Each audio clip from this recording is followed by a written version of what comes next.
भारत की धरती पर एक ऐसी लाइब्रेरी थी जिसे खत्म करने के लिए तलवारें नहीं, आग लगानी पड़ी। और वो आग एक दिन नहीं, 2 दिन नहीं, पूरे 3 महीनों तक जलती रही। सोचिए, आखिर ऐसी कौन सी किताबें थीं जिन्हें दुनिया इतनी बुरी तरह मिटाना चाहती थी। वही बिहार जहां आज खेप और गांव दिखते हैं, कभी वहां खड़ा था ज्ञान का साम्राज्य, नालंदा। ये सिर्फ पढ़ाई की जगह नहीं थी, ये वो स्थान था जहां सवाल पूछना पाप नहीं, पूजा माना जाता था, जहां विद्वानों की इज्जत राजाओं से भी बड़ी थी।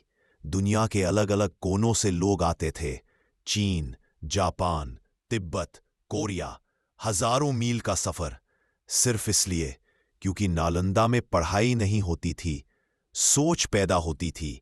यहां किताबें नहीं, खगोल, चिकित्सा, गणित, शल्यकर्म, दर्शन, कुछ ग्रंथ ऐसे जिन्हें पढ़ने की अनुमति हर किसी को नहीं दी जाती थी। इन किताबों में सिर्फ शब्द नहीं थे, भविष्य बदल देने वाली खोजें थीं। और शायद इसी वजह से नालंदा का दुश्मन अज्ञान नहीं था, सत्ता थी। 12वीं शताब्दी, एक क्रूर सेना नालंदा पहुंची। उन्होंने देखा यहां हथियार नहीं, सिर्फ साधु और किताबें। फिर भी हमला हुआ। क्यों? क्योंकि तलवारों से डर कम होता है, ज्ञान से सबसे ज्यादा। विद्वानों की हत्या हुई और नालंदा की लाइब्रेरी में आग लगा दी गई।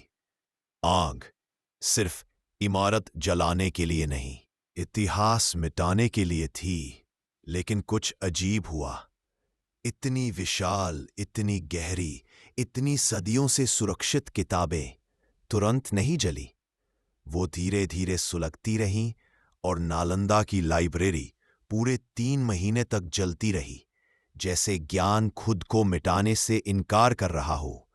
आज नालंदा खंडर है, लेकिन उसकी दीवारें अब भी फुसफुसाती हैं। कोई पन्ने नहीं बचे, पर कहानी जिंदा है। उसी जगह सदियों बाद फिर से एक विश्वविद्यालय खड़ा हो रहा है, जैसे इतिहास कह रहा हो, तुमने मुझे जलाया था, मिटाया नहीं। कभी कभी आग ज्ञान को खत्म नहीं करती, उसकी कीमत समझाती है। और नालंदा जली हुई किताबों की कहानी नहीं, ये एक वादा है। ज्ञान जब भी लौटेगा, दुनिया फिर बदलेगी।